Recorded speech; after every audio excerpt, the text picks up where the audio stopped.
Hey everyone, in this video, I'll show you how to fix the Pardon the Interruption Netflix error in the Brave browser. This issue is caused by DRM protection and the Widevine extension being disabled. To fix it, open the Brave browser and click on the three-dot menu.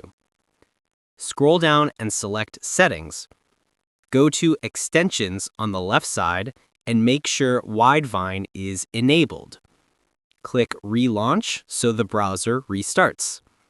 Now open Netflix again, play your video, and the error message should be gone. If this tutorial helped you out, don't forget to like and subscribe for more helpful tutorials. Plus, if you got real value from it, a super thanks would be much appreciated. Feel free to reach out if you encounter any issues during the process.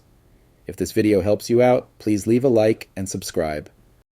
Comment below if you have any questions. If you need further assistance, consider hiring a professional using the link in this video below.